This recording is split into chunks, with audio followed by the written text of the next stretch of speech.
জয় শ্রীরাম বন্ধুরা, নেপালে হয়েছে আন্দোলন। আর সেই আন্দোলনের জন্য বাংলাদেশিদের ঘুম উড়ে গেছে। বাংলাদেশিদের ঘুম উড়ে গেছে কারণ বাংলাদেশিরা, আপনারা সবাই জানেন যে আমাদের পশ্চিমবঙ্গে কিংবা ভারতের মধ্যেও অনেক লুকিয়ে রয়েছে। এবং অনেক বাংলাদেশিদের ঘুম উড়ে যাওয়ার কারণ কি জানেন?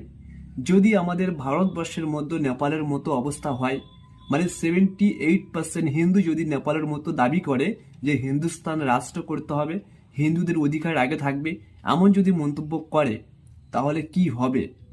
তাহলে কি হবে অন্য অন্য ধর্মের মানুষদের? এটাও কিন্তু একটা চিন্তার মধ্যে রয়েছে, বিশেষ করে বাংলাদেশিরা।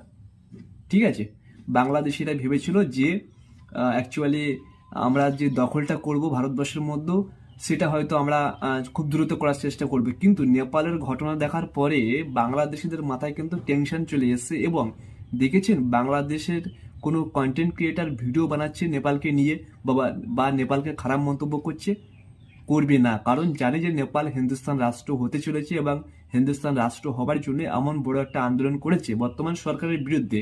ঠিক তেমনি ভারতবর্ষের 78% হিন্দু যদি বর্তমান পথে নামে হিন্দুস্তান রাষ্ট্রের জন্য, এমনই কিন্তু চিন্তা করছে বাংলাদেশিরা।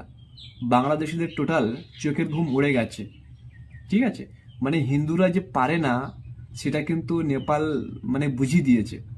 এরপরে যদি আমাদের ভারতীয় হিন্দুরা এতটাই মানে নিজেদের দেশের জন্য যদি এমন করে, তাহলে বাংলাদেশিরা কোথায় পালাবে, কোথায় থাকবে? এই ভারতবর্ষে তো থাকতে পারবে না। এই একটা চিন্তার মধ্যে রয়েছে বাংলাদেশিরা। ঠিক আছে, তো এই জন্য কিন্তু বাংলাদেশের মানুষ কিন্তু খারাপভাবে কন্টেন্ট করছে না। এমনকি ভারতকে নিয়েও বাজে কন্টেন্ট করছে না, নেপালকে নিয়েও কিন্তু বাজে কন্টেন্ট করছে না, মানে বাজে ভিডিও বানাচ্ছে না। ঠিক আছে, তার একটাই কারণ, বাংলাদেশিদের ঘুম উড়ে গেছে। আপনাদের ব্যক্তিগত মতামত থাকতে পারে। আর তাছাড়া নেপাল যদি 80% মানুষ নিয়ে হিন্দুস্তান রাষ্ট্রের ঘোষণা দাবি করতে পারে, আমরা 78% মানুষ রয়েছি, আমাদের ভারতবর্ষ হিন্দুস্তান রাষ্ট্র দ্রুত ঘোষণা করা হোক। তোমাদের ব্যক্তিগত মতামত থাকতে পারে।